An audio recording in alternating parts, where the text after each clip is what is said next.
Fearscape Media Network, exploring the unknown, one podcast at a time.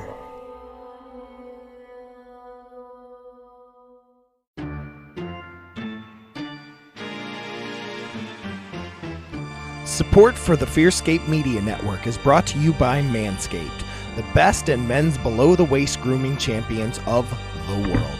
Manscaped offers precision-engineered tools for your family jewels. Manscaped just launched their 4th-generation trimmer, the Lawnmower 4.0. You heard that right, the 4.0. Join over 2 million men worldwide who trust Manscaped with this exclusive offer just for you. 20% off and free worldwide shipping with the code FEARSCAPE at manscaped.com.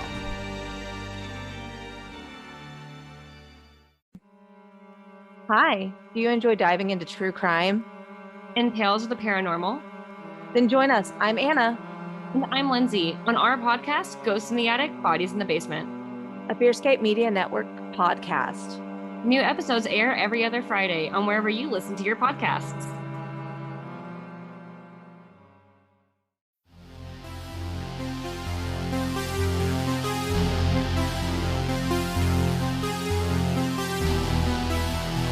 Coming to you from nowhere, a suburb of parts unknown, your ghoulish hosts for an evening of terror, Stefan Gearhart and Lance Wayne, the Misters of the Dark.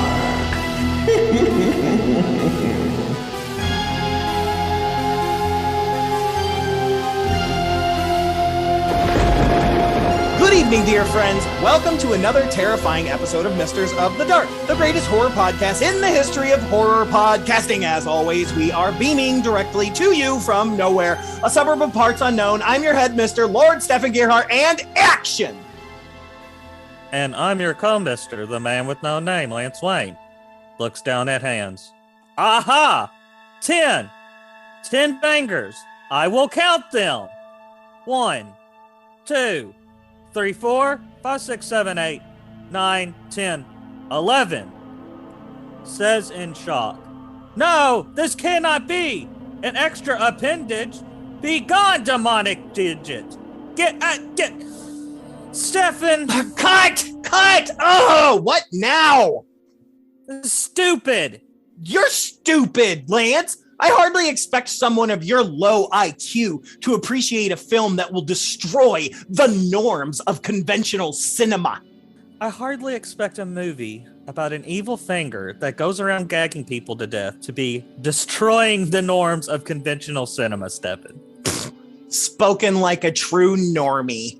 The title alone is enough to pack cinemas from here to Haddonfield. Now, let's see here. Where did our little double-jointed star go? That's another thing, Stefan. The title of this piece of shit is actually going to be called The Fingering. Yes, The Fingering. It's edgy. It's disgusting.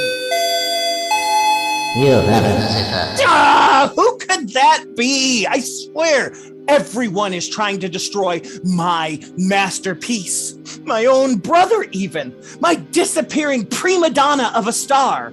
Unwelcomed house guests.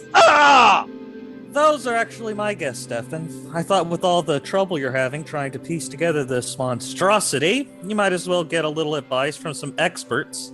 Dear friends, will you help us in welcoming STX Media's own director, Jacob Grimm, and executive producer, Sal Hernandez? I guess.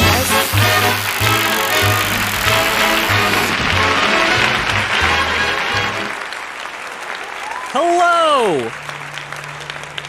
What's up, Jacob and Sal? Thank you guys for coming to the Dilapidated Mansion. And I guess, according to Lance, sharing your knowledge with me, I guess. Yeah, Stefan's trying to direct a film. It's called The Fingering, and it's amazing, and it's about an evil, murderous finger, and he keeps thinking it's a weird name. I don't know what the deal is, so. He wants to call the sequel Finger Bang. If Yes. Because he gets a gun. He gets a gun. It's I guess stupid. it depends on what the finger does and where it goes. It chokes people. Oh, okay. But in the sequel, he'll shoot people. That's a good progression. Thank you. yeah. So Clever you guys, storytelling. so you guys are representatives of STX Media. Some really great stuff, writers, really good directors, stuff. and obviously, Sal, we're seeing your acting chops. So, but yeah, so Sal Hernandez, Jacob Grimm, you guys are absolutely phenomenal. We've got Deviant Behavior, which is a really great film. And I wanted to start out talking about Deviant Behavior because we had John Dugan on our show a while back. Yep. And when we talked to him about some of his favorite gigs that he had, this was listed as one of his favorites. And so oddly enough, we're already familiar with this film. Yeah. Because we had already seen this. Of course, we're Tubi TV junkies as well, where you can find it now. But Dugan had recommended it, and so we checked it out. And so when you guys approached us and talked to us, we were like, I didn't make the connection at first until I was like, oh, wait a second. So Deviant Behavior, man. I just wanted to give you guys some compliments. I mean, I'm gonna give you compliments through the whole interview with you guys, but I just wanted to say how cool, what a small world for that to be. Yeah. So just give us a little bit of a quick history of you guys' like interest in this and kind of STX Media and how all that kind of came about. Well, let's see. We knew each other in our little town, South Texas, kind of filmmaking community. We were doing stuff on our own, just kind of horror film stuff on our own. And then eventually we were just like, you know what? I like the stuff you're doing. He's like, you know what? I like the stuff you're doing. Why don't we try and make something together? This is like Step Brothers. Basically. Did we just become best That's friends? Like Lance and I'd be like, oh, you like Jason and Freddy? You like Jason and Freddy? And we've been married ever since. Yeah. It really kind of worked that way because there wasn't like a whole lot of horror stuff going on at the time anyway. So it wasn't hard when you find two like-minded people to be like, we should probably try to work together. Mm-hmm. And we made a short for, what was it, a 48-hour competition, I think? Yeah, it was a 48-hour competition. And that was the first time that we actually worked together. And, and then from there, we just like, hey, this was fun. Let's just kind of keep going. And then STX Media was born right there. Now, did you guys, when you did the 48-hour film fest, did you guys get lucky and get horror, or did you get something strange, like a genre outside of your realm? Well, they gave us, it was genres, right? So we pulled romance. No kidding. Yep. Yeah. So seeing horror, fiends, we figured out a way to make it horror, but still have the romance. So cool. The film I might spoil it for you, but it's basically about a homeless clown that falls in love with this girl who the backstory is that she gave him like some food, right? So he followed her home, and what you're seeing is basically what happens after he gets inside. Wow. Oh, like wow. That. Yeah. Is this available to view anywhere? Jacob, I'm not sure if it's public or not. Actually, we actually redid it. We rebooted it for Dreadtime Stories, our first feature. So it's actually in there, embedded somewhere. But if you want to see the original, I'm sure we can send you the original link. That was, like I said, that was our first working together. That's so cool, man. I appreciate that as a horror guy, because I've had some friends too that are horror nuts and done 48-hour film festival. They got musical one year, and they just made a horror musical, and I was like, that's yes, So I appreciate that. Well, that's the great thing about horror. You can mix it with anything. Yes, 100% yes. Unlike most anything else, like just horror, it's the people's genre. Let's be honest. It's the rock of the genres. It is. The people's. That was a lame joke. Edit that out and post, Stefan. Nope. It isn't. So you guys have been working together since then. You guys, the one thing that every time I was watching something, it reminded me, you guys are like are slowly becoming the Lennon McCartney of the horror world. Like, Yeah. I'll take take that. yeah, you guys are becoming even bigger than Jesus. Now I'm gonna go burn all your movies and. But, But yeah, Sid with a Sid. to throw that back to, go ahead. No, well, I was just going to say the secret to our success is the elimination of ego.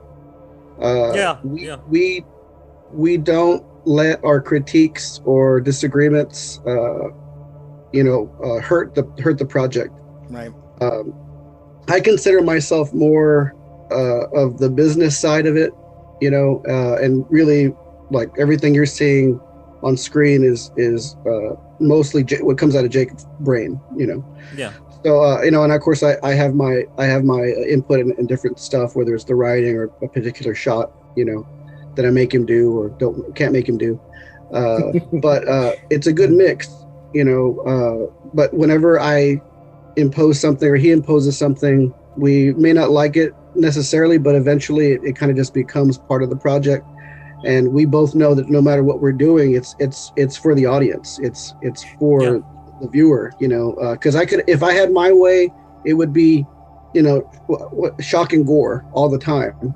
If we had a Jacob's way, it would be slow burn. So I think our combination makes it entertaining enough. And that's really how I judge movies nowadays. I really try not to get too much into depth of breaking it down. If I had fun when I watch a movie, they did their job and I like it. Yeah, and that's pretty much how. That's the only way to do it, in my opinion. Yeah, I'm kind of the same way, man. It's like I'm an actor myself, so is Lance, but it's like I'm not. Yeah, he's acted. There is this sometimes as an actor or a director or anything really in the arts, you can go in judging things far too harshly. It's kind of, or the opposite can happen where and this has kind of happened to me, I'm a little more accepting all around because I've worked in the industry. I know how things are. I don't expect every single movie to be Shakespeare. Sometimes I just want to pop popcorn and watch some blood and gore, right? So doesn't always have to be that way for me. And for me, it's not hard for me to give that willing suspension of disbelief, right? To fall into any movie. So if I do not like a movie, it's probably because I was struggling giving up that suspension of disbelief. And that takes a lot for me because I'm someone that's in the industry and I do all these things and it's easy for me to let go. I do improv, so my imagination is all over the place. And so needless to say, I didn't have that problem with your guys' films. And even your music videos, I gotta say, man, I'm telling you, I was, like we have guests on the show and I'm like, oh, cool. Yeah, I've heard of this. Oh, I'll check this out. And you check out one or two things. I mean, I watched your entire catalog. Like I spent a day binging at work watching it because everything was just beautifully shot, beautifully written. Even the music videos. And one thing I'll say about a music video is if you can turn the music off and it's still interesting, that's a good music video. And one that particularly stood out to me, and I really wanted to talk to you guys about this, was the Twitchblade video, Blood on Your Hands. Okay. I watched that 4 or 5 times. I mean, holy shit, guys. Like, that was intense. Now, did Twitchblade come to you with that idea? Or is that something you guys created and said, hey, here's our vision for this song? Blade was already sort of part of the project. Right. And it was sort of like, well, we need to do some music videos to promote the soundtrack and the movie as well. Pretty sure that whole concept was my idea because I was renovating the tub, renovating the bathroom in my office, and it had that old tub in there, and I kept it. And that was the first thing I thought was, a very attractive woman, and I already had Twitch's face casted and molded from silicone. So we had a lot of stuff already in house. And, once and Bonnie, she plays Crystal in the movie. She was gung ho and was all for it, So yeah, it was a. I think Jacob, wasn't that like a full 8 to 10 hour day of just her, in and out of the blood over and over and over again? It was a long, because it was a 2-day shoot total, and then it was a whole day of just the blood stuff and the tub stuff and the shower stuff and all that stuff put together. Being a best boy?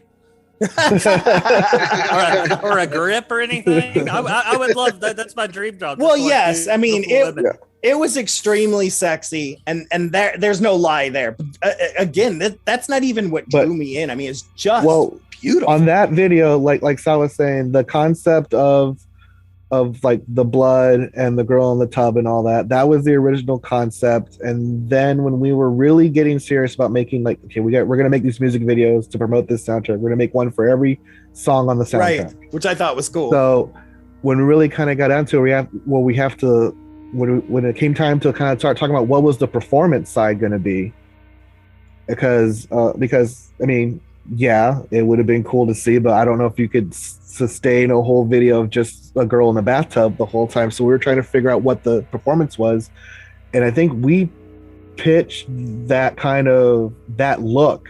I want to say, because like I think we had an extra honey mask in the office that we had used during filming that had actually broken, and I was like, well, what if he wears this? And we kind of give him like that whole, like almost like the honey look during that video, and that just kind of came up from just brainstorming and just looking around what was around the office, and we just like found that extra like stunt mask, and then that kind of just gave way to like, oh, we should do it like bright colors, like we should like really go like super like vibrant with it and super stylized with that whole performance.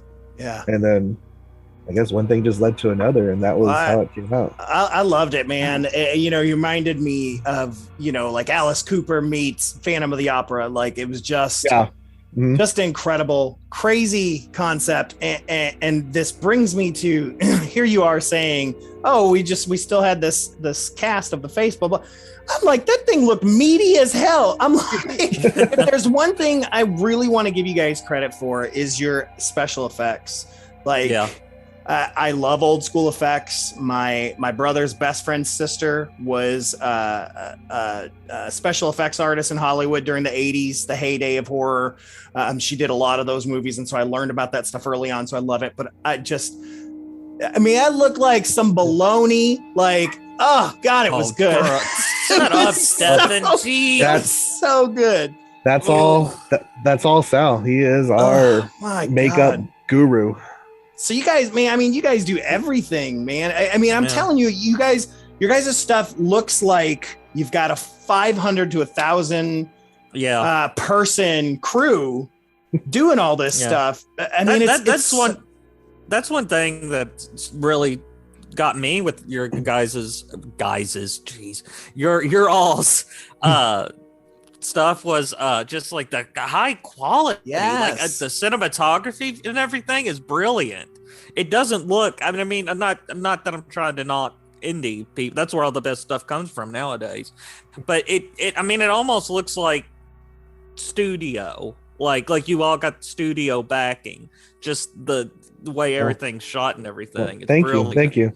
That it's one of our things that we always just say to each other is like, whenever we're working on a new project, it's like the newest thing we work with has to be better than the last thing we've done. So hopefully if you kind of do watch stuff from the beginning to now, it does hopefully have a upward trajectory in quality from when we started. It does. And definitely. It does, man. Just to quickly reference, my two other favorite videos were the Ice Princess video, just wow, and Dreamwalker. Those were great. But what that leads to is Curse of the Righteous, your guys' newest short. You talk about watching from the beginning and seeing where everything went. Holy shit. This I need a whole movie. I need a whole movie right now. I've watched this a number of times today and last week. Like I can't get enough of it. The werewolf creature I love it so freaking much. I love the practical effects of it. I want, and actually, I wrote this down in my notes. And this is just a question. If it's a stupid one, you can ignore it and just go back to Stefan. But the wolf, is that supposed to be like a homage to an American Werewolf in London? Because I really thought that wolf looked a lot like... You know where I got that mask? I got it from Home Depot like 2 years ago. What? Oh, really? And I just modified it with latex and paint and fur and just kind of beefed it up a little bit. And I wore it as a costume for Halloween, at some festival, and I just always had it. And then Jacob, when we were talking about this part of the film, so I want to put a werewolf in this thing. And he suggested that we should have some that sort of inner skin jowl thing, so I'm cheap and I keep everything, pieces of silicone everywhere, so just it's everywhere. So I just got pieces of silicone and sewed it in there to give it more life and put some blood inside of it. Well, it worked great. I mean, like I said, oh man. Now there is a little, to be honest, there is a little CGI in that, so because we couldn't get it to blink, and to have a little facial expression. So our friend Pablo, who is actually he plays Michael Thorne in the Deviant Behavior, the brother looking for his sister. That's Pablo. He's actually more of a filmmaker. I think ours is the only movie he's ever acted in. He's great with CGI, and we just kind of threw him, the 6-second bit, and he helped us out with little. Didn't notice it, so that's good. If you'd have never said it, I'd have never known. But I want to be completely honest, but most of it, I would say 98% of everything else was practical. In fact, I don't know if I can spoil the effect of it, if I may. I don't know if you want to hear about that, how we actually pulled that off. Yes, please. Sure, yeah. Heck yeah. Well, so we couldn't get, LG wore the costume, and it was hard for that mouth to get as wide as we needed it. So we shot it actually once, and that whole shoot was grueling because of COVID, and that's the only reason I was acting in it, was because we were just trying to reduce the amount of people in the room. So it was basically, crew was up about 50% of the time. Probably about 70% of the time was just me and Jacob, which we're not really used to at this point. We usually have a few more people. But anyway, so we just couldn't get that mouth open wide enough. So Jacob, I told Jacob I have an idea, or it was his idea, I can't remember, and I mounted the head on a pole, on a foam head, and I wired the bottom of the chin, and then he just shot me going rah rah, It basically just puppeteered it. Oh, cool. Puppeteered it just to get that wide, and of course you got to move it a little bit, just enough, and so it works. That took a few hours, but I mean it was completely, other than those blinks and little snarling, it's pretty much practical. So. Yeah, I will say that I think this Curse of the Righteous was probably one of the hardest shoots I think that we've done, just because of the crew limitations. He said 80% of it was just us. The maximum our crew was us and one more person. Wow. That was what it was, the max, and that was just for audio. So, oh wow, everything else was when he was acting, we had a boom operator, and then I was a cinematographer, and I was shooting it and directing it, doing all that stuff. So, not counting the Skylar, the other actress on set, it was like a max of 5 people, max at any time. So just and trying to be able to tell the story how we wanted to tell it. It was grueling. I mean, especially since now we're getting old, so it's like those long days. I'll tell you what, I'm glad all that stuff was in place, because Sal, dude, you killed it, man. I know. You're telling me you were like, oh, I guess I'll act shit. I mean, I've been acting for 25 years, man, and I would have put you in the same room as myself, dude. Like, that was incredible acting chops, my really friend. Good. Yeah. I can't believe that blows my mind. It was just a last minute thing, because you nailed that role. Oh, so good. I have to be honest. The Latin, pretty much, it's an actual, like exorcism prayer. Mm-hmm. And I was determined at Jacob's, he was like, can't you just make something up? I was like, no, I want to be authentic. Hell yeah. And of course, being the producer,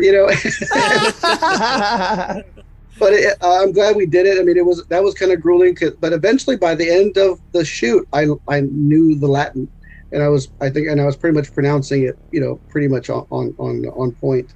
So pretty much now you're going to the basement to do laundry, and you're like, "Namine Sidre, Padre," you're just doing it all.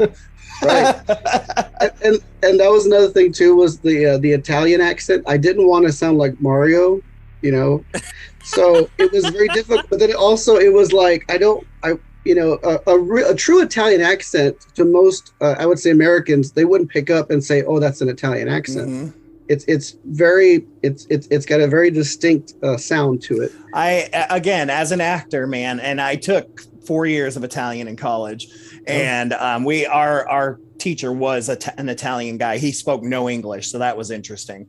But anyways, I loved your choices. Like, you made very specific choices on vowels and you stuck to them.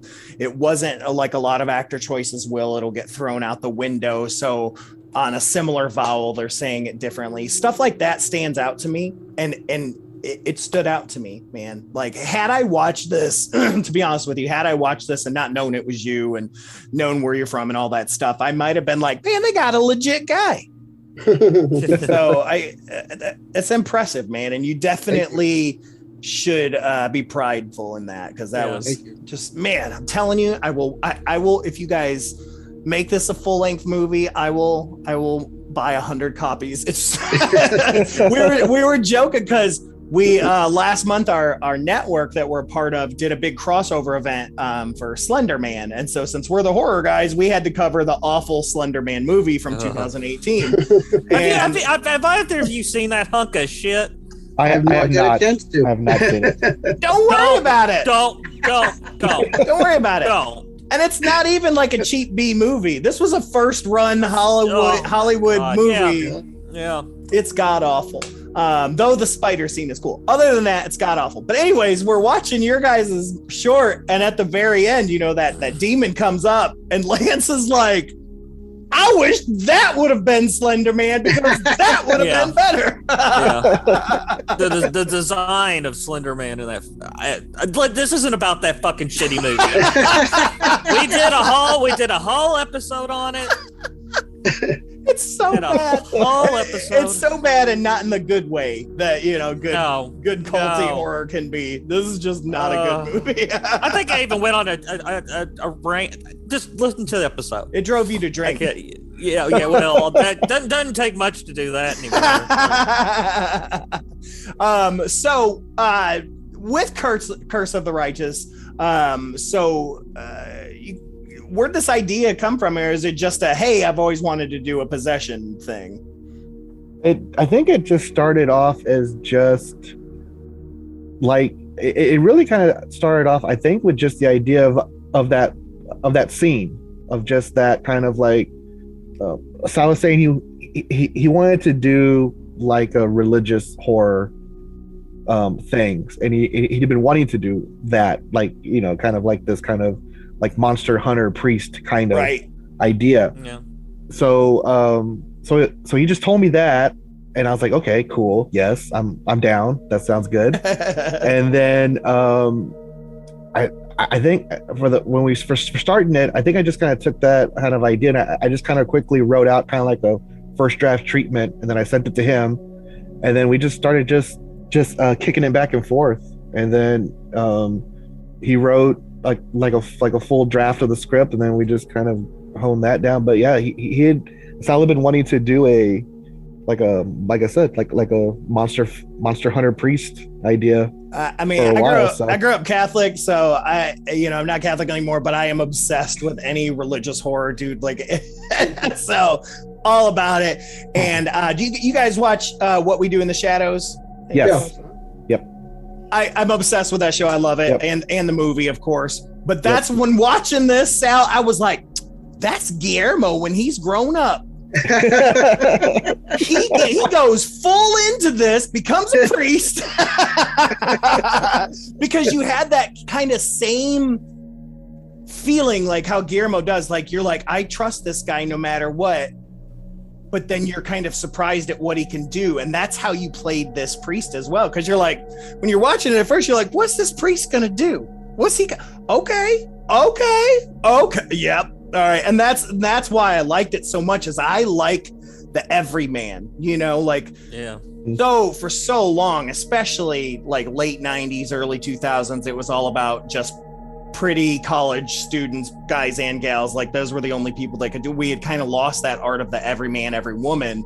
Well, they even turned Van Helsing into a Hugh Jackman action star. Remember that? Oh, you want to talk about a hunk of shit? Good Lord. Tell us how you really feel. Well, I mean, you know. Yeah. Because every man looks like Hugh Jackman. Yeah. Yeah. But yeah, Sal, I really like that, man. And that's what that thing reminded me of, like an older Guillermo. So that made me laugh. And so, of course, it was kind of like my segue to get my wife to watch it. And she was just like, I see that. This is really good. Because we both, I've got her loving horror movies, but she's still very particular on horror. But another thing I really liked was the demon voice with the girl. Was that overdubbed, or did you just modulate her voice?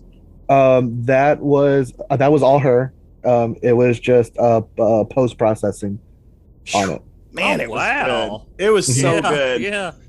You know, and immediately you're thinking overdub. So I'm like, man, her lips are syncing up so good. Yeah. You know, I really wanted to use her performance. I didn't want to do an overdub. I mean, that was an option. Like, we did think about it, but I was like, if I can get this, I wanted to do like kind of like, I wanted to try it out. If I could get like some audio post to processing to work where it doesn't sound artificial or really, too computer basically. If I can get it to work, then I want to do that, because I really wanted to preserve her performance and not basically add on another performance trying to copy that. Well, so. you did just that, sir, because it's really good. Thank you. It gave me goosebumps, man. Like, it was creepy, and now I know why. That makes more sense now to know that that's actually her, and that's from that performance, because it feels like that, right? Well, you all got me. This has been you all got me with the jump scare. This has been the only jump scare to get me in like 5 years with the I get God all the time, so don't worry. Where you're getting close to her and she's like, ah! that got me, man. I was at work the first time I watched it, and I'm at my cubicle and people are sitting around me and they hear me go, oh my God. You gotta love it though, man. The actual devil's voice at the end, that's Jacob. Yeah. Okay, wow, no kidding. That was a creepy. That makes sense. Yeah, that makes sense. I can jump in here and there and do like a monster voice or like a demon voice if it, if it's like an overdub or something. So I have like I throw my little vocal cameos in there. Yeah, you're like, look, I don't do this acting shit, but I'll do a demon voice if you need me. That's great though. It's kind of your Hitchcock thing in a sense, Yeah. You'll never know it's my voice. It's always heavily processed, but I'm there. It's in there. Awesome, man. I love that. I love that so much, man. We just so much fun, man. Now. I know we're going to ask you this, and you probably already heard this, but it's like, is there an opportunity for this to go full length, or is this just a one and done idea? Because I know you guys do have a lot of shorts that could turn into fuller ones as well, but there's just something about this one.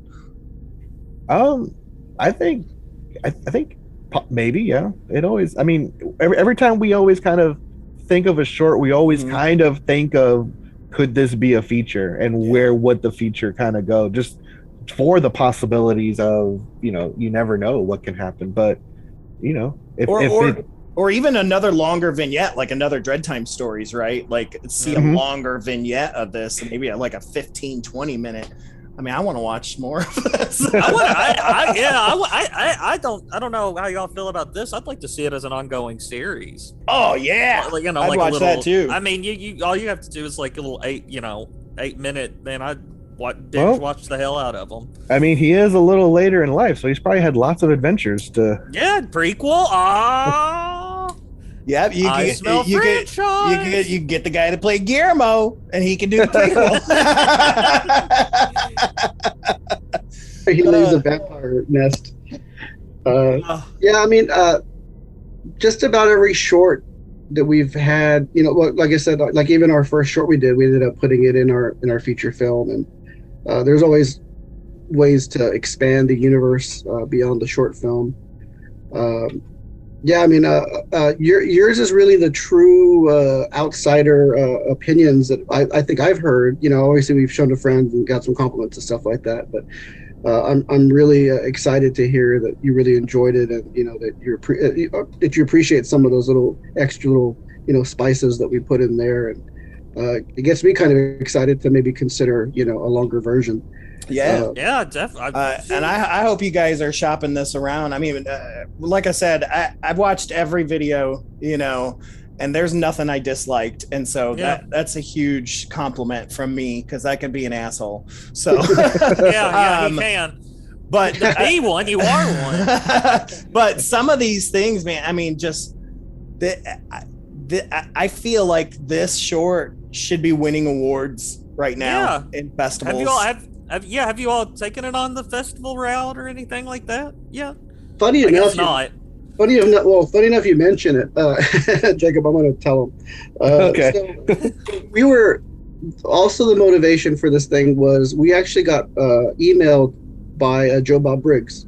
No kidding. We love Joe Bob. Yeah, well, first he's one of our heroes. It was an email saying, "Hey, I represent Joe Bob Briggs. He heard of we're actually in this book called Texas Schlock, and it's kind of funny.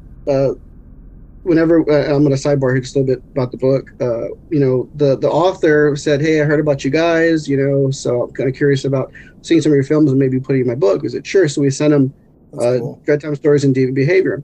That's awesome. And then so a few days pass, Brett calls us back and says, "I don't think you want to be in this book."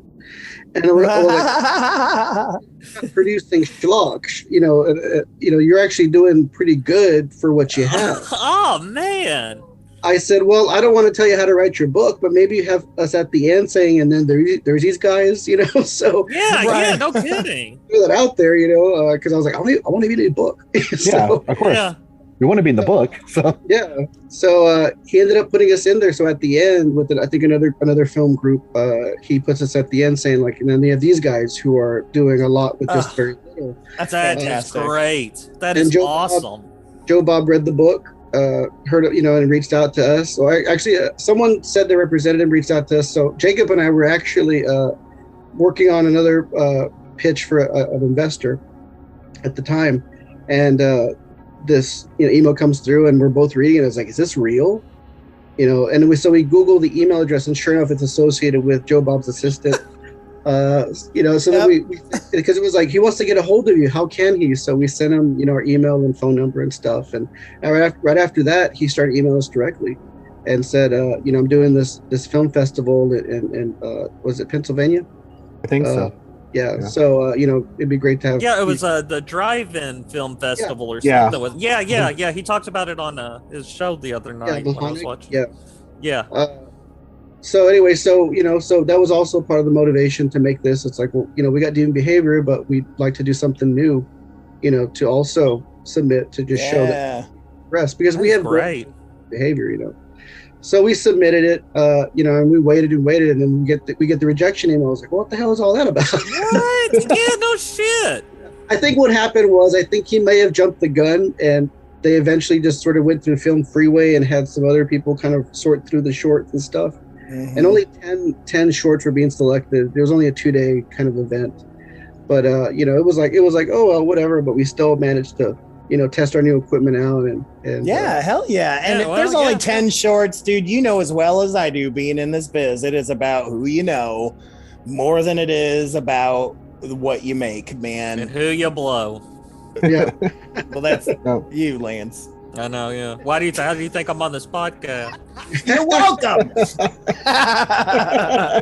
But yeah, seriously, man, like I don't think that is a knock on your guys' film any way, shape, or form, man. And they missed out. I'm gonna tell you that right now. And don't let that hinder you, because like I said, you got 10 films out of however many people probably sent any in. I wouldn't shake that at all. I would keep submitting this because it's one of the best. It's one of the best horror film shorts I've seen in a long time. Yep.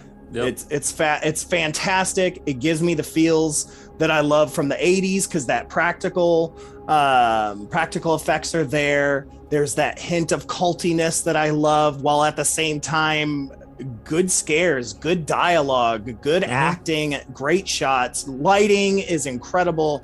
Don't give up, guys. Nope. You can one day be like us. No, we've gotten plenty of rejections before and plenty of negative reviews, but typically they used to bother me. But after a while, it's just like, well, it's everyone's opinion. It's like everyone's got an asshole. So Yep. Yeah. And that's the thing. Everybody has different tastes too. Right. I teach and we perform improv all the time, and I always have to say, don't ever let a slow audience tear you down, because people laugh differently. People appreciate things differently. People find different things funny. You're never going to appeal to everyone. I mean, like I said, my wife likes horror, but not like I like horror, right? So she likes 2 or 3 subgenres. Anything outside of that, she's like, ugh. But that doesn't mean that horror is bad that she doesn't like. It's just that's not her cup of tea. So. I mean, actually, to that point, one of our first shorts we ever made, the roommate, we actually toured that around in some festivals, and it did fairly well for us. But just watching it in different cities, because it's a horror comedy, so like one city will like one festival, like not like a few jokes land, but not another one. You play like the next weekend somewhere else, and it's like gangbusters in there. Like everybody's just that like crazy, man. Yeah. Like you don't think about that, but cities have their own cultures too. Like, we traveled to a lot of improv festivals and things like that. And our humor will hit some places and it'll be the same type of thing. But you just never, like, cities are so, it's weird, man. And you can see that watching films that were smaller films made in other cities and stuff like that. You can see, like, we're both from Louisville, Kentucky, and like the Louisville independent film scene there, it has a flair to it that you can tell it's from Louisville. Like, there are certain references, cultural things, just stylistically, they're similar. It's so interesting, man. Yeah, we play in our hometown. We played, and it was more like 2 hours away, San Antonio. Everyone's tearing up the seats. Like they're cracking up, and they love it. They loved it in Austin. Oh, yeah, Austin, they loved it. Yeah, I mean, so you gotta love Austin, man.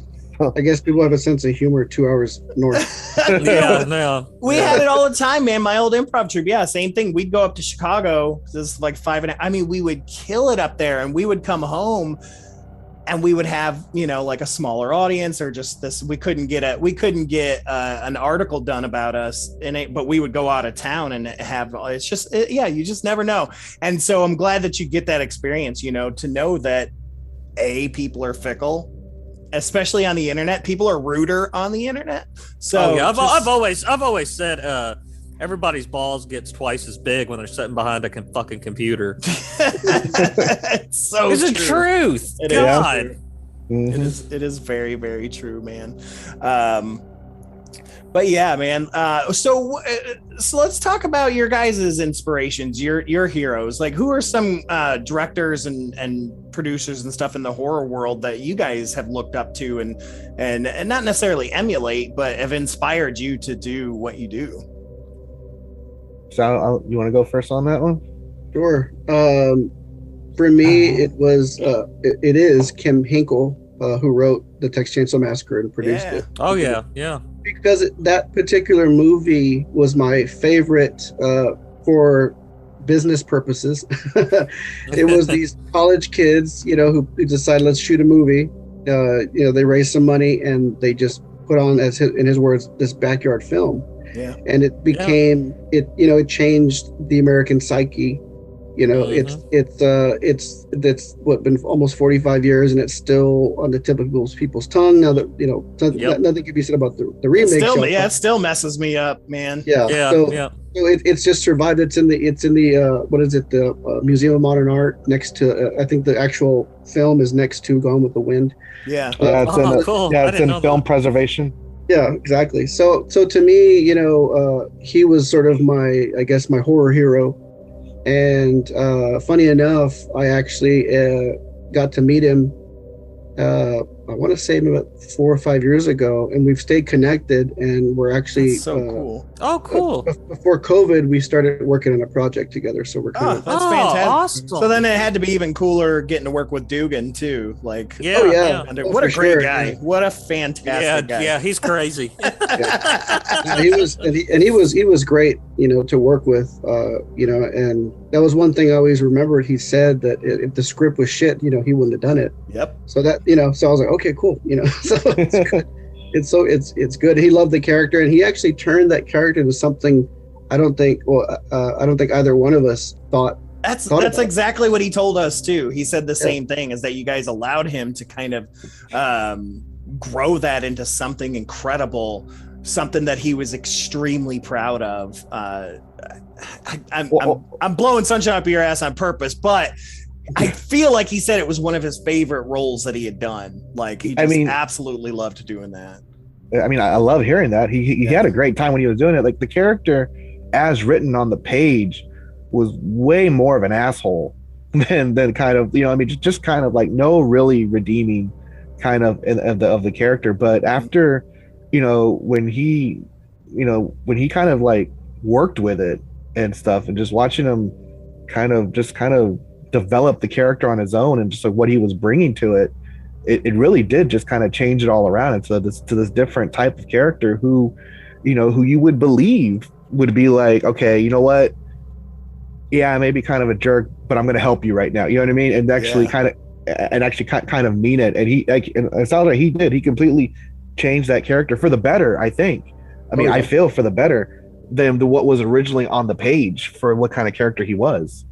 And he seemed to be having a ball doing it. So yeah, it was that. I knew there was 2 movies he talked about that 2 were his favorite gigs that he had done. It was that and Rock, Paper, Scissors, because they kind of allowed him, both of those films for him allowed him to kind of show off what he'd been wanting to show off, and both of those films do that.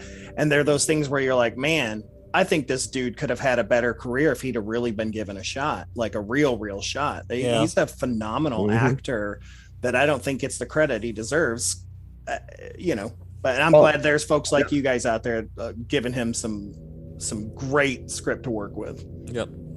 Yeah, and after the fact, it was sort of like, it was such a good performance. I was like, fuck, we shouldn't have killed him. Nah, it's the magic of movies. You can always bring it back. Yeah. Survive our prequel. Trauma. Yeah. Like, it's the same thing. Comic books, they're always like, so and so died. Don't, even in the comics they reference it now. They'll find a way to come back. Don't feel sad. Yeah. Only Uncle Ben and Batman's parents stayed in comic books. Well, he did say that a lot during shooting. Remember, he was always like, "So, what did he do before this? Can we see that? Let's see like one of the earlier years." He's like, "I got a wig for this. It's fine." Oh man! And Jacob, so what about you? Who's your inspiration there? Well, I mean, I'm a cinema fan, like all around. I mean, horror's one of my favorites, but like my favorite director of all time is probably David Fincher. I just love his stuff. But but to want to make movies, it would probably, like, the movie that made me want to make movies was probably the original Halloween, because just for like the way probably some of the same reasons why I guess like Chainsaw is for Sal is because like because I'm a big movie lover, but I'm an even bigger like behind the scenes movie fan. Like I love watching documentaries on how they make movies. Yeah, for sure. I mean, it's kind of a shame how the way like physical media is not really doing those documentaries they used to, like for DVDs and Blu-rays and stuff. Yeah. I've bought Blu-ray sets specifically because they had like a 3-hour making of documentary, and I wanted to watch that. Yeah. But watching how they made watching the documentary and how they made Halloween, it kind of made the process of making movies not seem impossible to me anymore. It wasn't like I was like, oh, they just had like a group of people, and it was like it looked so like I was able to kind of wrap my head around how you could really do it. And it didn't seem like this impossible dream that you just couldn't do. And so I'll always hold that movie, and Halloween is just my favorite horror franchise, but I'll always hold that as like the movie that made me feel like this could be done. Yeah. And it just was great that it happened to fall. Those thoughts happened to fall around the time of like the DSLR revolution, to make it to where it was easier and more affordable for just regular people to be able to make movies. Yeah, so, I love that. I'm inundated with Halloween. I went to the same college that John Carpenter went to, and nice. So Halloween, all of that is based off of the city and everything near Bowling Green, Kentucky, where I went, and things like that. All the street names are named after everything, even the county at Warren County and all that stuff. And so, and he would come out to Western every year or two, like he was a big alumni and stuff like that. So that's awesome. Halloween holds a special place in my heart too. And I know he even had thought about trying to film it either in Bowling Green or in Smiths Grove, which was near there, but decided just for, it's easier to stay in California where he was at the time. But I absolutely and paint gourds orange. Yes. I love that, man. Now the next question I have is we're at the fun question phase of our time here.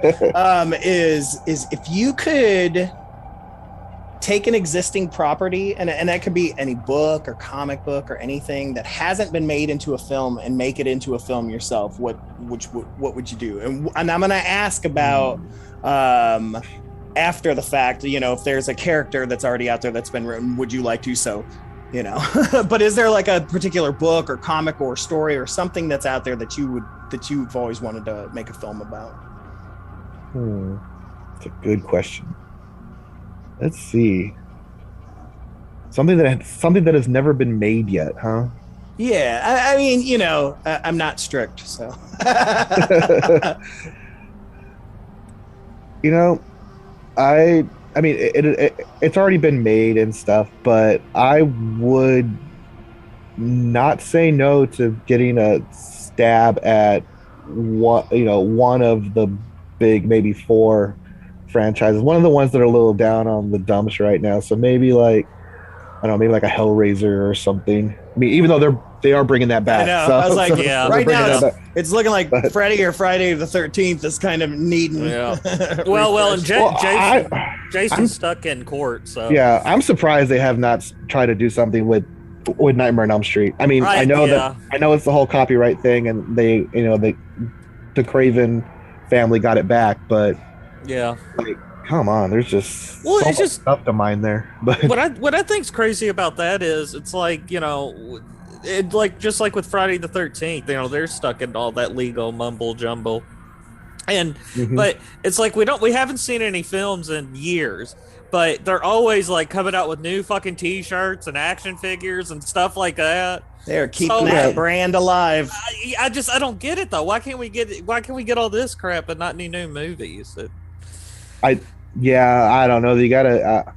I guess it's just different deals when it comes to like licensing and stuff. But you got to keep that name out there somehow. But I think they just need to come on, be smart about it, because there's a lot of money laying on the table there that's just nobody's gonna be able to get. There's been people saying for a long time that episode of Freddy's Nightmares where you get into Freddy's origin story a little bit more and stuff like that, and where he's at court and all that stuff, that would be a story worth revisiting and putting into a real film and a real budget. I think would be really cool. I know they've tried a lot in the past Yeah.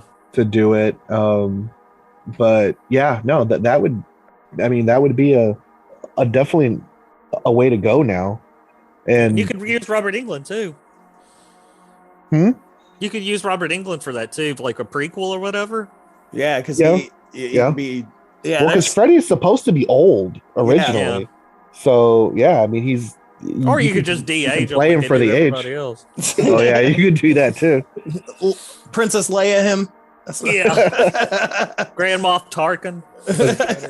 Make his burns less burny, I guess. Yeah. Just be like, Robert, you don't actually have to come in for the whole shoot. We'll just actually just make a CGI version of you. Just come do the voice. Yeah, well, that's what they supposedly did with Tony Todd, wasn't it? And the yeah, pretty much. Yeah, I mean, yeah, it looked like either that or they just did a lot of de-aging on him. But yeah, that's basically what it was. Pretty much. And what about you, Sal? I was actually when you said that, this image popped in my head of a book, and I think it's a series. It's called. I had to look it up too. Miss Nelson is Missing. Miss Nelson is Missing. Basically about this, if I remember correctly, it's a elementary age students in a classroom, and they're just kind of a handful, and their teacher, Miss Nelson, just doesn't come to school like one day, and this sort of evil substitute shows up and kind of whips them into shape. And slowly they start to suspect that it's Miss Nelson in incognito, manipulating the class to kind of behave themselves. That's vaguely what I remember. So I'm just thinking the first thing that popped in my head when you said. No, I like that. Yeah, I'm definitely going to be checking that out for sure. And I remember reading that or the book, at least one of the books in the series, if there was a series. So. That sounds cool, man. Yeah. For me, if there was any property that I would want you guys to write and direct, it's one of my favorite books. So Joe Hill, Stephen King's son. I'm a huge Joe Hill fan. And he wrote a book called Heart-Shaped Box. And it's one of his few properties that hasn't been made into something. And it's about an aged rocker. Think kind of like Trent Reznor or even Danzig. And he gets this suit, and this suit is haunted. And all this crazy shit happens. But he's like this old, like heavy industrial metal kind of rocker that's kind of just in his late 40s, early 50s, and just all this crazy shit happens. And with your guys' experience doing music videos and things like that, because you could tie in a lot of that to it, plus the story, man, I think you got... Joe Hill, I know you're listening to our show, right? Yeah. You guys need to check these guys out for Heart-Shaped Box, because, man, you guys would kill. You know what? There needs to be more rock and roll horror movies. Yes. We can't just have Trick or Treat. Or no, it's Trick or Treat. Sorry. With the Sammy Kerr. Yeah. Rock's Chosen Warrior. Right? Oh, man. When I was I do love that movie. In the late 90s, I had this vision of a sort of like an all-star 90s metal hard rock, kind of movie, where like you had sort of you had like Philip Anselmo sort of play like everyone had a gang, so Philip Anselmo was like these sort of street tough skinhead kind of type guys, and Marilyn Manson was the drug dealer, and it was almost like the Warriors. But that's what I was thinking. That'd be cool. But it was very. I mean, I don't know how it would go, but it was supposed to, in my mind, it was going to be a musical, but all sort of the hard rock metal songs. Yeah. I mean, that's basically the concert that I just saw last year. I saw Slayer, Primus, Ministry, and Phil Anselmo in one of his side projects. You could have the Kiss Army. Right? There you go. So that's at the end when the ship comes in from outer space. Yeah. They have to unite to fight the Kiss Army. Well, if you guys get to do Heart-Shaped Box, remember Trent Reznor is now scoring films, so he would be perfect for this. So, he's trying to be the new Danny Elfman. Final question before we get out of here, guys. Who's your favorite Universal monster? Wolfman. That was mine too. Oh, see, this is why you guys work together. Yeah. Great minds. Excellent choice. Well, thank you guys so much, man. Yes, thank you all so much. Where can they find your guys' stuff? Like, where's some good links? Obviously, I'm going to post them, but we like to hear it audio-wise as well. We have. Go ahead, Jacob. All of our stuff is on YouTube at STX Media TV, and yeah, that's basically where all of our shorts are on there. All the music videos are on there. All of our trailers and promos and all that kind of good stuff. That's where you'll find everything. That's right. Send these guys money. Yeah. One thing I wanted to. I always try to put this out there was that Deviant Behavior, when you see it online, whatever streaming site you're watching on, it's not that dark. For whatever reason, when the film got transferred over, everything just became darker. And that was like one of the big kind of complaints that we got. That was just so dark, but not in the dark, not in a regular dark way, but in a real physically dark way. Yeah. So I make this commitment to everyone that I kind of can tell this to. Like, if you watch Deviant Behavior or you bought it, you can email me at stxmedia@yahoo.com, and I will send you a digital copy of the film in the way it was supposed to look. That's awesome, man. We had another director friend. Same thing happened. But the sound got like woof, like way up here, and like all the vocals dropped all the way down here, and that wasn't in his original. But when it transferred over to Amazon or whatever it was, like that happened. So yeah, that shit happens. It's real life, guys. That actually happened with The Relic. It was kind of funny around the time that I was actually going to go down that rabbit hole. The Relic, that film was so dark in the theater that people were complaining they couldn't see anything. But that's how the guy wanted it shot. Yeah. So they had to kind of reformat it. I think that for like the VHS version of it, they had to do something different with it. But around that same time, it was when someone said like, "Oh, it's cool, even the parts you can't see." I'm like, "What are you talking about?" So I went to go look, and I was like, "Fuck, this is too dark." Like, it wasn't supposed to be dark. Wow, I didn't have a problem. Y'all just need to turn your contrast up. But but seriously, guys, Jacob, Grim, Sal Hernandez, thank you guys so much. STX Media, thank you, guys. Watch Curse of the Righteous now. Everything else as well, but watch Curse of the Righteous now, because this is a game changer for me. But thank you guys again so much, and you guys, we would love to have you back anytime you got a project, let us know, because you have earned 2 fans today. Oh, awesome. And thank you for having us. Yeah, thanks for having us. Great time. Thanks for the kind words, and thanks for your support and continued support. We appreciate it. Okay, guys, let's go ahead and show you to the door. Now, don't walk your happy asses back into nowhere, and we'll see you next time. And with that, dear friends, we come to the end of another delightfully disturbing episode of Misters of the Dark. As always, thank you for listening. Thank you to the Fearscape Media Network, and thank you to Corey Adams and Ashley Jones Adams from Nothing Wrong for our musical theme. Stefan, I found your little star. God, about damn time. You realize how far behind schedule we are now because of your little disappearing act? Stefan, I'd be a little more cautious with my choice of words when addressing our small friend. What are you getting at? Seems our buddy here is a member of SAG. You've been providing what he calls an unsafe work environment. Unsafe work environment? SAG? He's a freaking finger! Stefan, I'd turn it down if I were you. Oh, you will never work in this town again, you little... Hey, what are you doing? Hey, get out of here! That spot's reserved for members only!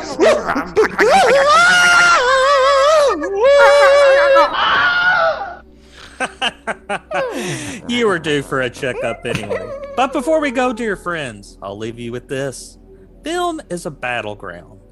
Love, hate, violence, action, death. In a word, emotion. Good night. Use the front door next time!